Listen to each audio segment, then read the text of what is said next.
그러면 너 엄마가 허리 아프다고 해도 그 연락은 무시하고 집에 간다니까 그제서야 전화를 해? 네가 정말 내 딸이 맞아? 내가 꼭 엄마가 아니라 식모라도 된 기분이야.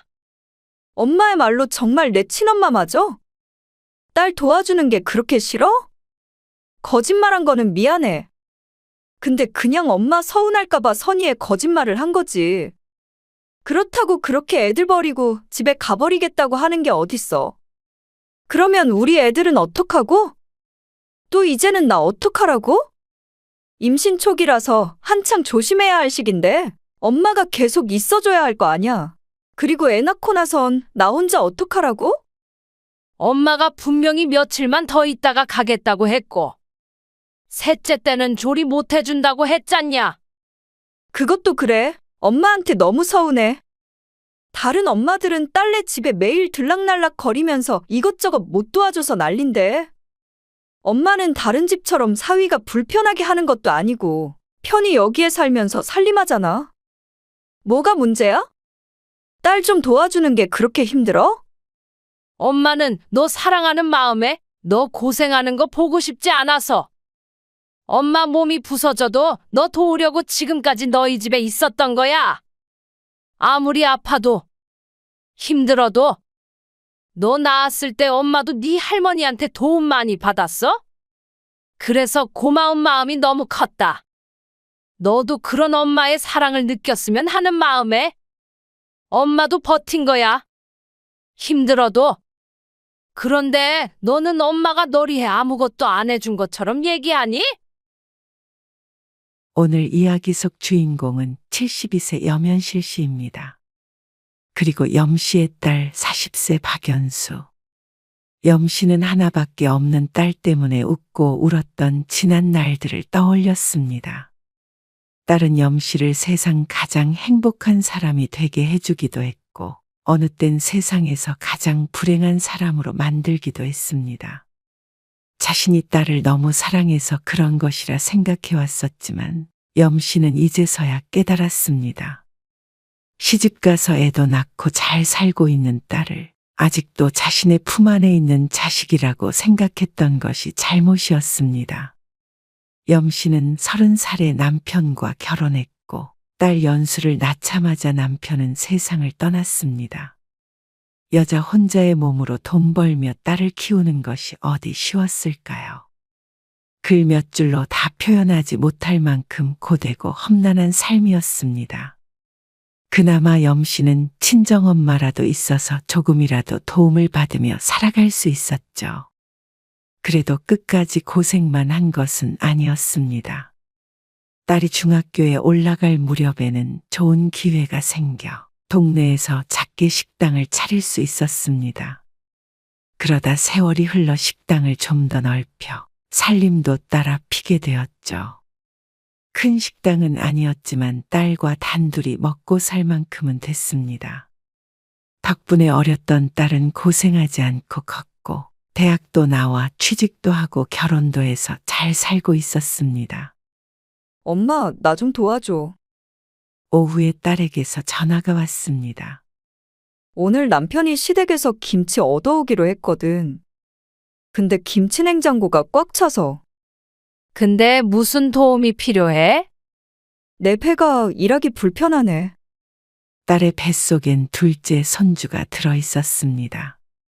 산딸이 얼마 남지 않아서 힘든 집안일을 할 때는 이렇게 종종 염 씨의 손을 빌리곤 했습니다. 무거운 몸으로 첫째를 보면서 집안일까지 하는 것을 딸이 힘겨워했죠. 염 씨는 딸의 전화를 받고 얼마 안 돼서 딸의 집으로 갔습니다. 사위는 출근하고 집에는 6살짜리 손자와 딸뿐이었습니다. 나는 애 보고 있을 테니까 엄마가 좀 해줘. 아침부터 배가 당겨서 좀 힘들어. 딸은 염 씨를 보더니 안심하는 표정을 지었습니다.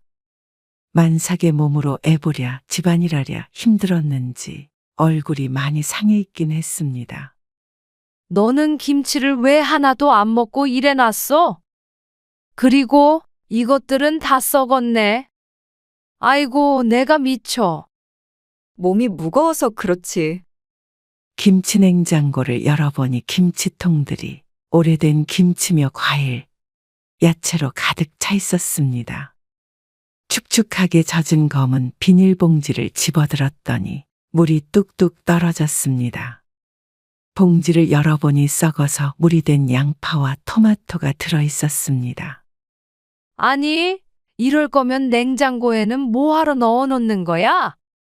썩어서 버려야 되는 것들이 도대체 다 얼마야? 엄마가 좀 치워줘. 그리고 김치는 어떻게 보관했길래 이래? 원래 1년 넘게 보관하면서 먹는 건데 말이야. 하얗게 곰팡이 핀 김치통을 꺼내들며 염씨가 말했습니다. 그니까? 나도 몰라. 온도가 잘못됐나? 이거 겉에만 걷어내고 밑에 있는 걸로 김치찌개 해 먹어. 싫어. 그냥 버려줘. 아깝게 이걸 버리니? 시어머니가 정성스럽게 담가서 주신 걸 텐데. 아까우면 엄마가 가지고 가던지. 염씨는 비교적 멀쩡해 보이는 김치를 싸놓았습니다. 집에 갈 때 가지고 갈 생각이었죠. 김치 냉장고 칸들을 전부 비우자 허리가 끊어져 나갈 것 같았습니다. 음식물 쓰레기까지 버리고 오니 2시간이 훌쩍 지나 있었죠. 딸은 앉아서 쉬다가 다 채워진 냉장고를 들여다보다니 속이 다 후련하다며 웃었습니다. 냉장고가 이렇게 넓었어? 아이고, 그때그때 치우면 이렇게 힘들게 치울 일도 없잖냐. 염씨의 말대로였습니다. 2시간 동안 염씨가 했던 일을 딸이 만삭의 몸을 이끌고 할 생각을 하면 마음이 좋지 않았습니다. 하지만 애초에 음식들이 썩게끔 두지 않았더라면 이렇게 대청소를 할 일도 없었죠. 내가 살림을 그렇게 잘했으면 엄마를 불렀겠어? 염씨는 냉장고까지 정리한 후에도 쉬지 않고 몸을 움직여야 했습니다. 산더미처럼 쌓인 설거지거리도 해결하고 빨래도 했죠. 엄마 손빨래 해야 할 거는 따로 빼놔야 돼. 손빨래까지 하라고? 이런 건 그때그때 손으로 주물주물 해놓고 널어버리면 되잖아. 배 나와서 어떻게 해? 아니, 배 나와서 힘들면 이서방이라도 시키던가 해야지. 힘들게 돈 벌고 온 사람한테 빨래까지 시켜? 얘 말하는 거 봐라. 엄마는 뭐 놀아? 70 넘은 엄마가 힘들겠어? 젊은 이서방이 힘들겠어? 염씨가 어이없어하며 말하자 딸이 대답했습니다. 아니, 이런 건 엄마가 제일 잘하는 일이잖아. 잘하는 사람이 하는 게 좋지. 딸만 아니면 머리를 한 대 쥐어박는 건데. 그래도 애 키우면서 살림하는 게 얼마나 힘든지 알고 있는 염씨는 딸을 안 도와줄 수 없었습니다. 그것도 만삭의 몸으로 말이죠. 염씨도 힘들던 그 시절 친정엄마의 도움을 받았기 때문에 잠시만이라도 남의 손을 빌릴 수 있다는 게 얼마나 행복한 일인지 알고 있었습니다. 그리고 나 둘째도 엄마가 산후조리 해줄 거지? 첫째를 낳았을 때도 1달 동안 딸네 집에서 지내면서 산후조리를 해줬는데 둘째를 낳아도 똑같은 일을 해달라는 딸. 첫째 때 고생한 게 있어서 다시는 못하겠다고 다짐한 적이 있었는데 출산이 오늘 내일 하다 보니 또 그 부탁을 거절할 수가 없었습니다. 엄마도 일해야 해.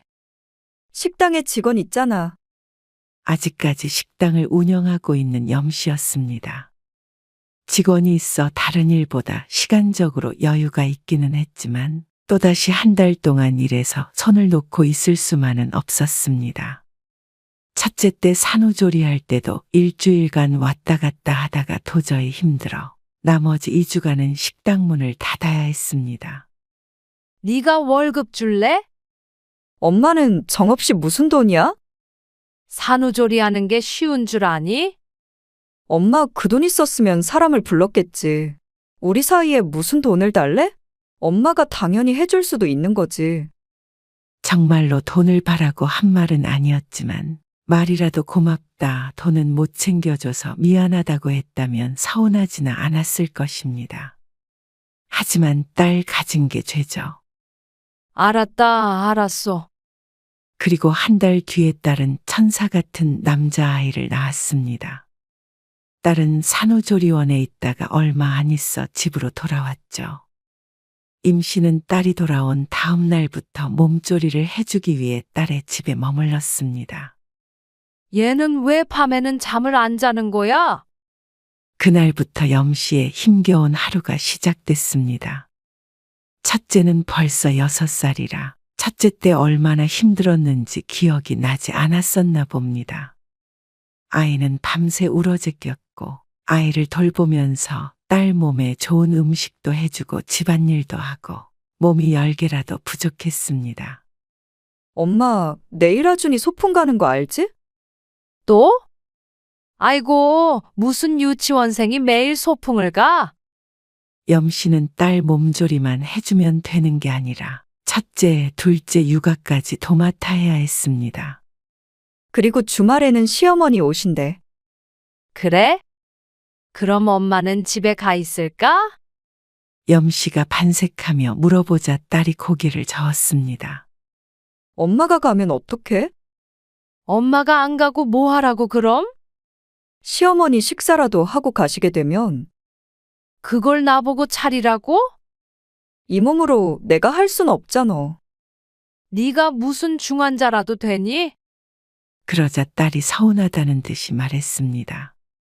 손목도 아프고 허리도 아파. 그리고 엄마가 있어야 일찍 가시지 않을까. 불편하실 거 아냐. 환장할 노릇이었습니다.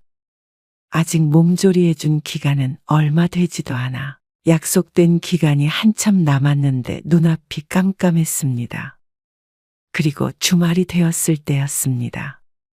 염씨는 사돈이 온다기에 집안 청소도 더 꼼꼼하게 했습니다. 이서방, 이거 발 좀 치워봐. 청소기를 돌리는데 소파에 앉아있는 사위의 발이 걸리적거렸습니다. 아, 왜 눈치를 줘? 식탁에 앉아 과일을 먹고 있던 딸이 염씨에게 말했습니다. 무슨 눈치를 줘? 발 치우라고 눈치 주잖아. 그 옆에만 돌리면 되지. 사돈 오신다니까 깨끗하게 하려는 거지. 내가 왜 이서방 눈치를 줬다 그래? 염씨는 어이가 없었습니다. 남편이라면 끔찍하게 생각하는 딸을 알고는 있었지만 이럴 때마다 얄미워 죽을 것 같았죠. 밥은 했지? 아, 했다. 도와줄 거 아니면 참견 말어. 참견이 아니라 시어머니 고기 좋아하신다고. 조금 있자 사돈이 왔습니다. 아이고, 우리 예쁜 둘째 천사네. 사돈이 오자 염씨는 바빠졌습니다. 사돈은 인사만 하고는 아이를 보느라 바빴고 딸과 사위도 그 옆에 딱 붙어 있었죠. 식사 시간이라 밥을 차리는 것은 염씨 혼자만의 몫이었습니다. 내가 뭐 하고 있는 거야? 염씨는 국을 푸면서 홀로 푸념했습니다. 꼭 주인 집에 온 손님을 맞는 식모가 된 듯 했습니다. 딸 몸조리를 위해 와 있기는 하지만 사돈도 결국 아들네 집에 온 것인데 염씨 혼자서 동분서주 하는 게 이상했습니다. 그래도 살림살이 지저분하다고 딸이 책 잡힐까봐 무서워서 염씨는 꾹 참았습니다. 식사하세요. 모두들 앉아서 식사를 하는데 눕혀놨던 둘째가 울었습니다. 엄마, 딸이 염씨를 쳐다보았습니다. 어떨결에 자리에서 일어난 염씨는 아이가 있는 거실로 나가 안아 올렸습니다. 누구 하나 자리에서 엉덩이를 떼는 사람이 없어서 부하가 치밀어 올랐습니다. 애를 달래놓고 다시 눕히자 다들 식사를 마쳐가고 있었습니다. 입맛도 달아났고 더 이상 식탁에 앉아있고 싶지 않아서 얼른 치웠습니다. 밥만 먹고 쏙 일어나서 모두들 거실로 나가버렸는데 염씨는 그 뒷모습을 보고 허탈하게 서 있었습니다. 어디까지가 몸조리고 어디까지가 수발을 드는 것인지 경계를 알 수가 없었습니다. 고맙다 잘 먹었다 인사치레도 없이 일어나 버린 아들 사위 사돈까지 야속했습니다. 사돈이 온다고 평소에 차리는 식사보다 더 신경 썼기 때문에 기력이 빠졌습니다. 사돈이 식사를 끝내고도 금방 가지 않자 딸이 넌지시 말했습니다. 과일 내올까요? 그래? 과일만 먹고 가야겠다. 그러자 딸이 염씨를 쳐다보았습니다. 과일을 내오라는 것 같았죠. 사돈만 아니면 네가 가져와라 했을 텐데 사돈도 있는 자리에서 딸을 타박했다가는 사돈도 딸을 이리저리 부려먹을까 봐 조용히 딸의 말대로 했습니다. 과일을 먹으며 사돈이 말했습니다. 우리 며느리가 좋겠어요. 엄마가 이렇게 와서 몇 달 동안 몸조리도 시켜주고. 우리 때 이런 게 있었어요? 세상 참 좋아졌죠? 안네. 그러더니 사위를 향해 말했습니다. 얘 너는 안 불편하니? 장모님 계시면 우리 아들이 참 수더분하고 성격이 좋아요. 그러자 사위가 어깨를 으쓱했습니다. 이것저것 다 해주시니까 좋지. 뭐. 그래. 그래도 사돈이 계셔주시니까 다행이죠? 우리 아들이랑 며느리가 사돈 덕분에 집에서 편히 쉴 수도 있고. 아유, 나도 도와주고 싶긴 한데 저는 뭐, 애 보거나 청소, 음식 이런 거 잘 못해서. 아니에요. 제 딸인데요. 뭘. 상견례 때부터 말을 저렇게 돌려가며 기분 나쁘게 하는 사돈이었습니다. 염씨라고 잘해서 해주는 게 아닌데 사돈도 아들 키우면서 살았으면 못한다는 게 말이 안 됐죠. 사돈은 과일을 먹은 후 바로 집으로 돌아갔습니다. 그러자 잘 시간이 됐는지 아기는 엉엉 울어대기 시작했습니다. 엄마, 나 손목 아파서. 애기 좀 달래줘. 아이고, 내 팔자야. 왜 갑자기 팔자를 찾아? 그럴 일이 있다. 싱크대에 쌓인 그릇들을 보며 염씨는 한숨을 쉬었습니다. 장모님, 설거지는 제가 할게요. 사돈이 왔다 가서 그런지 웬일로 사위가 설거지를 하겠다고 나섰습니다. 아니, 왜 당신이 해? 내일 출근해야 하는데 일찍 씻고 자. 네가 왜 난리야? 염씨가 헛웃음을 지으며 말했습니다. 그게 아니라 엄마가 할 일이잖아. 연수, 네가 엄마 돈 주고 고용이라도 했어. 이게 왜 엄마 할 일이야? 너희가 할 일을 내가 도와주는 거지. 아이, 그게 아니라 애 아빠는 설거지 잘 못하니까 그렇지. 설거지도 무슨 실력이 필요해? 염씨가 끼고 있던 고무장갑을 사위에게 주었습니다. 사위가 괜히 염씨의 눈치를 보자 미안한 마음이 들었습니다. 도와주겠다고 한 사람 앞에서 괜히 말씨름을 하고 있었으니 말이죠. 나는 애기 목욕시킬란다. 설거지 좀 부탁해. 네, 장모님. 딸이 옆에서 불만스럽게 입을 삐죽이고 있었습니다. 염씨는 속으로 참을인을 3번 떠올렸습니다. 사위 보는 데서 창피하게 딸이랑 투닥거리고 싶지 않았습니다. 어느 정도 딸이 몸을 추스르면 집으로 돌아가서 가끔만 들여다보자 하고 속으로 생각했습니다. 사실 별것도 아니라고 생각할 수 있지만 이렇게 염씨가 서운해하는 데는 이유가 있었습니다. 이곳에 온 지 며칠 되지 않았을 때 딸과 사위가 하던 대화를 우연히 들었기 때문이었죠. 여보, 장모님 용돈 좀 드려야 하는 거 아냐?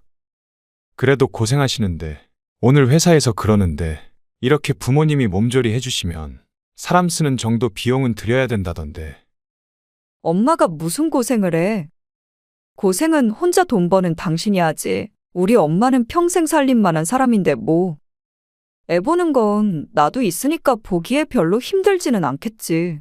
우리 엄마 줄 돈 있으면 그걸로 애기 기저귀나 사자. 엄마도 그걸 더 원할걸? 그 뒤로 이어진 대화는 듣지도 못했습니다. 밤새 고민이 많았지만 그 소리를 들었다고 당장에 떠날 수는 없었죠. 그래서 2주쯤 흘렀을 때 염씨는 딸에게 이제 집으로 돌아가 보겠다고 말했습니다. 그러자 딸은 극구 반대했습니다. 엄마 없으면 나는 어떻게 하라고? 중병에 걸린 환자도 아니고 산후조리원에도 있다가 왔으니까 충분히 몸조리 했잖냐? 그래도 애가 둘인데. 나 힘들어. 엄마도 알아눕게 생겼다. 언제까지 엄마가 키워줘? 어차피 약속했던 시간도 한 달도 거의 다 됐잖냐? 그래도 조금만 더 있다가 가, 응? 그러다 나 쓰러지면 어떡할라 그래? 쓰러지긴 뭘 쓰러져? 애 둘 키웠다고 쓰러지니? 죽는 소리를 하는 딸 때문에 짐 싸고 가려던 염씨는 마음을 돌려야 했습니다. 그러면 딱 열흘만 더 있다가 가마. 고마워, 엄마. 그렇게 열흘간의 딸의 뒷바라지가 시작되었습니다. 그렇게 별일 없이 있다가 갔다면 좋았겠지만 얼마 뒤 딸이 조용히 염씨에게 말했습니다. 근데 엄마, 나 셋째 가질까? 뭐? 딸의 말에 염씨는 들고 있던 팔을 집어던질 정도로 놀랐습니다. 셋째라니? 그게 무슨 말이야? 아니, 애들 많으면 좋지, 뭐. 그게 말이 되니? 둘 키우기도 힘들어서 엄마는 집에 가지도 못하게 하면서 무슨 셋째야? 애 셋이 네 집 개 이름이야? 염씨는 헛웃음이 나왔습니다. 그건 아들 둘 낳았으니까 딸도 하나 있으면 좋잖아. 그럼 셋째 낳았는데 또 아들이면 넷째라도 낳을래? 그건 아니지, 당연히. 설마 이서방도 그렇게 하재? 같이 얘기한 거지. 염씨는 딸이 걱정스러웠습니다.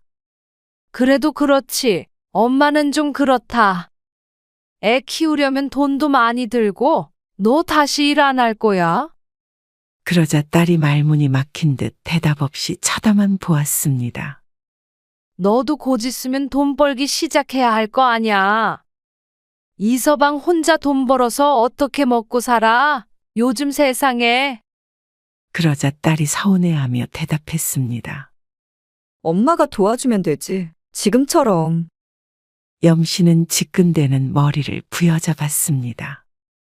딸이 고생할까봐 도움을 주고 싶었는데 딸은 모든 것을 전적으로 염씨에게 의지하고 있는 것 같았습니다. 그래서 셋째 소리도 할 수 있었던 것이겠죠. 직접 둘을 키우면서 전쟁 같은 생활을 했다면 셋째를 갖겠다는 소리는 벌써부터 할 수는 없었을 겁니다. 끝내 염씨는 딸에게 고개를 저었습니다. 나중에 엄마 가고 나서 네가 애 둘 키워보고 맞벌이 하면서 좀 살만해지면 그때 다시 생각해봐. 여유가 있을 때 계획적으로 낳아야지. 아직 몸도 덜 풀어서 엄마가 이렇게 집에 와 있는데 벌써부터 셋째 생각이야? 딸이 서운해할까봐 걱정이 돼서 웃으며 조심스럽게 말했지만 딸은 충격적인 대답을 했습니다. 엄마, 사실 셋째 생겼어. 뭐? 오늘 하루 여러 번 놀라게 되는 염씨였습니다. 심장이 벌렁벌렁했죠. 지금 임신을 했다고? 염씨가 묻자 딸이 고개를 끄덕였습니다. 응, 테스트 해봤어. 병원은 가봐야 해. 아이고 두야. 왜 그런 반응이야? 내가 뭐 잘못한 것도 아니고. 그게 아니라 너 지금 둘째 낳은 지 얼마나 됐다고. 애가 생겼는데 어떡해. 엄마가 그렇게 반응하니까 서운하다. 축복 안 해줘. 퉁명스럽게 말하는 딸 때문에 염씨는 더 이상 머리만 부여잡고 있을 순 없었습니다. 축복을 안 해주는 게 아니라 그래. 축하하지 당연히. 엄마가 앞으로 고생 좀 더 하겠네. 그걸 말이라고 하는지 염씨는 정신이 혼미할 지경이었습니다. 그런데 소갈머리 없는 딸은 좋다고 웃었습니다.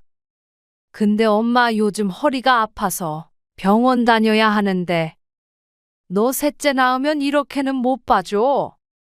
그때 가서 서로 마음 상할 일 생기지 않도록 염씨는 딸에게 못 박았습니다. 애 셋 키우는 게 보통 일은 아니지. 종종 와서 도와주고 할게. 그게 무슨 말이야? 이제 몸조리도 안 해준다고? 산후조리원 갈 거잖냐? 남들은 조리원만 가지. 이렇게 길게 몸조리하니? 너 애 낳을 때나 산후조리원 들어갈 때는 내가 애들 봐줄게. 그럼 됐잖아. 그럼 그 다음은 어떻게 하라는 거야? 딸은 염씨가 셋째도 이렇게 상주하면서 몸조리를 해주길 바랐습니다. 하지만 염씨도 이번에 와서 느낀 바가 컸습니다. 첫째 때는 그래도 염씨가 60대일 때라 덜 힘들었는데 5년 정도 지나니 몸도 예전 같지 않았죠. 염씨의 허리는 핑계가 아니라 정말로 좋지 못했습니다. 그래서 어느 정도 몸조리가 끝나서 딸의 집에서 나오게 되면 병원에 다닐 생각이었습니다. 하지만 허리 아프단 소리는 제대로 듣질 않았는지 애를 못 키워준다는 소리를 듣고는 딸이 화를 냈습니다. 염씨 또한 그런 딸에게 서운했습니다. 엄마가 무슨 슈퍼맨이야? 내년이면 엄마도 73살이야. 엄마가 애 셋을 어떻게 키우니? 그 뒤로 딸과 냉전 아닌 냉전 상태로 지냈습니다. 그래도 약속한 열흘은 채우고 가기 위해서 염씨도 별말 없이 하던 대로 아이도 돌보고 집안일도 했죠. 그 사이에 몇 번 허리를 짚었지만 딸은 걱정하는 신용도 하지 않았습니다. 그러다가 딸이 말했습니다. 엄마, 나 오늘 제사라서 시댁에 좀 다녀올게. 뭐? 너는 몸조리 하고 있는 애가 제사에 가? 그래도 내가 하나밖에 없는 며느린데 빠질 수는 없잖아. 기가 막혔습니다. 몸 푼 지 얼마 안 되는 딸. 일 안 시키려고 지금 이 고생을 하고 있는데 정작 딸은 시댁 제사 때문에 일하러 가니 말이죠. 너 그럼 거기 가서 전 부치고 그러게? 아니, 뭐. 설마 어머니가 나한테 그런 걸 시키시겠어? 근데도 하게 생기면 해야지 어떡하겠어. 너 손목 아파서 설거지도 못하겠다며? 알아서 할게. 애들 좀 봐줘. 애들은 두고 가겠다는 말에 염씨가 고개를 갸웃거렸습니다. 그런데 제사면 애들도 데리고 가야 하는 거 아냐? 그러자 딸이 대답했죠. 아, 어머니가 애들까지 오면 정신없다고 그러셔서. 이번엔 우리끼리만 가려고. 둘째 좀 더 크면 가야지. 그래? 알았어. 하룻밤 자고 내일 올게. 염씨는 그런 딸을 배웅했습니다. 그리고 다시 전쟁 같은 육아에 뛰어들었습니다. 사돈도 참 웃긴다. 임신한 며느리는 제사에 불러서 부려먹어야겠고, 애들 오면 힘들고, 염씨는 혼자 중얼거렸습니다. 아무튼 얄미운 사돈이었습니다. 그런데 다음날 아침 몸을 일으키던 염씨가 허리를 부여잡고 자빠졌습니다. 아이고, 내 허리. 요즘 말썽을 부리던 허리가 어제 방바닥 걸레질을 오래 했더니 드디어 고장이 난 것 같았습니다. 삐끗했는지 허리를 쭉 펴고 서 있기가 힘들었죠. 그 와중에 첫째는 사고를 치고 돌아다녔고 둘째는 울고불고 난리가 났습니다. 이 할미를 삶아 먹어라. 삶아 먹어. 점심시간이 지나도록 딸과 사위가 오질 않자 전화를 해보았습니다. 아무래도 병원에 다녀와 봐야 할 것 같았습니다. 그런데 둘 다 전화를 받지 않았습니다. 얘네는 날 밝으면 아침밥만 먹고 얼른 와야지. 왜 이렇게 안 오는 거야? 사돈네까지는 차 타고 30분밖에 걸리지 않으니 지금까지 안 올 이유가 없었습니다. 여러 번 전화를 해보았지만 받지 않았죠. 아이고, 이거 큰일이다. 염씨는 허리를 짚으며 식탁에 앉아 있었습니다. 시간은 벌써 3시가 다 되고 있었죠. 병원에 빨리 가야 할 것 같아서 염씨는 어쩔 수 없이 다시 휴대폰을 집어들었습니다. 아, 여기 있다. 휴대폰에서 안 사돈 번호를 찾은 염씨가 전화를 걸었습니다. 여보세요? 아, 내 사돈. 저예요, 연수 엄마. 갑자기 전화드려서 죄송해요. 연수가 전화를 안 받아서요. 아, 그러면 저희 아들한테 전화를 하시지 왜 저한테? 아, 이서방이요? 애들 벌써 출발했나 보죠? 그러자 사돈이 이상한 소리를 했습니다. 사돈, 무슨 말씀하시는지 잘 모르겠네요. 애들 어디 있는지는 같이 사는 사돈이 잘 아시죠? 그게 아니라 어제 제사였잖아요? 네? 제사는 한참 남았는데. 아니에요. 제가 착각했나 봐요. 죄송해요. 염씨는 황급히 전화를 끊었습니다. 제사에 갔다는 애들은 연락두절에 사돈은 금시초문인 듯 대답했습니다. 뜻하는 바가 명확했죠. 거짓말까지 해가면서 외박을 했으니 둘이 어디 여행이라도 간 듯했습니다. 차라리 솔직하게 말하고 기분 전환이라도 하겠다고 했으면 그러라고 했겠지만 방식이 아주 좋지 않았습니다. 그리고 허리가 아프다고 그렇게 얘기를 했는데 어쩌면 엄마 걱정은 요만큼도 안 하는지 정말 내 친딸이 맞나 싶었습니다. 염씨가 딸에게 문자 메시지를 보냈습니다. 연수야, 엄마 허리가 너무 아파서 병원에 가봐야 하는데 언제 와? 메시지를 보낸 지 꽤 시간이 흘렀지만 답장은 없었습니다. 사실 답장을 바라고 보낸 메시지는 아니었습니다. 마지막으로 딸의 마음을 알고 싶었습니다.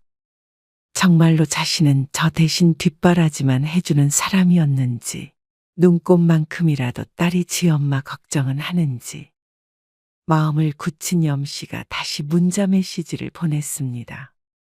1시간 있다가 나는 집에 갈 테니까 너희 애들 둘만 놔두고 싶지 않으면 그 안에 들어오는 게 좋을 거다. 그러자 1분도 안 돼서 전화가 왔습니다. 엄마, 그게 무슨 말이야? 1시간 있다가 간다니? 엄마 이제 갈 거야. 병원도 가봐야 하고 이제 집으로 돌아갈 거야.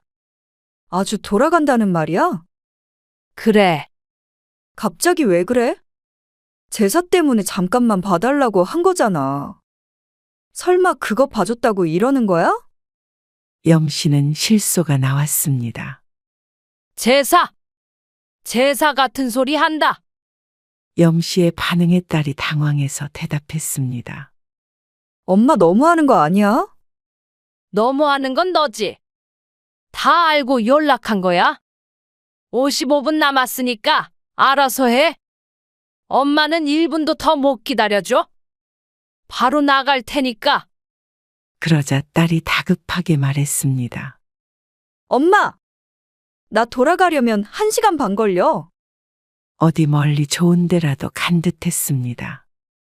너는 그냥 둘이 놀러 좀 간다 소리를 안 하고 거짓말까지 하니? 그게 아니라 그러면 너 엄마가 허리 아프다고 해도 그 연락은 무시하고 집에 간다니까 그제서야 전화를 해? 네가 정말 내 딸이 맞아? 그러니 딸은 적반하장으로 화를 냈습니다. 엄마의 말로 정말 내 친엄마 맞아? 딸 도와주는 게 그렇게 싫어? 거짓말한 거는 미안해. 근데 그냥 엄마 서운할까봐 선의의 거짓말을 한 거지. 그렇다고 그렇게 애들 버리고 집에 가버리겠다고 하는 게 어딨어. 그러면 우리 애들은 어떡하고? 또 이제는 나 어떡하라고? 임신 초기라서 한창 조심해야 할 시기인데 엄마가 계속 있어줘야 할 거 아니야. 그리고 셋째 낳으면? 그러니까 네가 빨리 들어오면 되잖아. 그리고 엄마가 분명히 며칠만 더 있다가 가겠다고 했고, 셋째 때는 조리 못 해준다고 했잖냐? 그것도 그래. 엄마한테 너무 서운해. 다른 엄마들은 딸네 집에 매일 들락날락 거리면서 이것저것 못 도와줘서 난린데. 엄마는 다른 집처럼 사위가 불편하게 하는 것도 아니고 편히 여기에 살면서 살림하잖아. 뭐가 문제야? 딸이 속사포처럼 염씨에게 쏘아붙였습니다. 나는 내 딸이 애 낳았다고 그러면 도와달라고 안 해도 가서 뭐든지 해주고 싶을 것 같아. 엄마는 안 그래? 그렇다면 그동안 염씨가 딸을 위해 했던 일들은 다 뭐였는지. 엄마는 딸 좀 도와주는 게 그렇게 힘들어? 염씨는 딸의 말을 가만히 듣고 화를 가라앉히고 조용히 말했습니다. 화내봤자 바뀌는 것은 없었습니다. 엄마는 너 사랑하는 마음에 너 고생하는 거 보고 싶지 않아서 엄마 몸이 부서져도 너 도우려고 지금까지 너희 집에 있었던 거야. 허리가 아무리 아파도 힘들어도 너 낳았을 때 엄마도 네 할머니한테 도움 많이 받았어. 그래서 고마운 마음이 너무 컸다.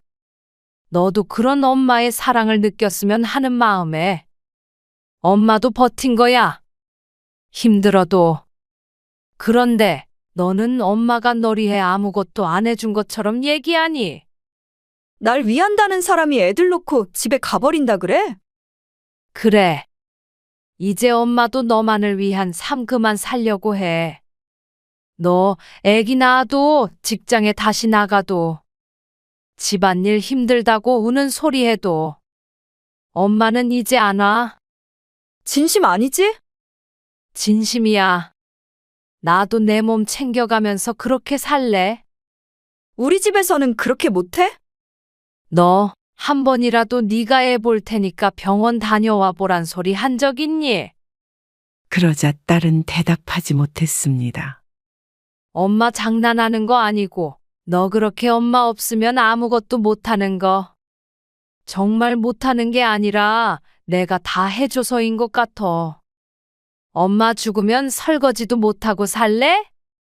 이제 그렇게 두면 안 되겠다. 가끔 애들 보고 싶으면 연락하마. 몸조리도 산후조리원에서 충분히 하고 나오고.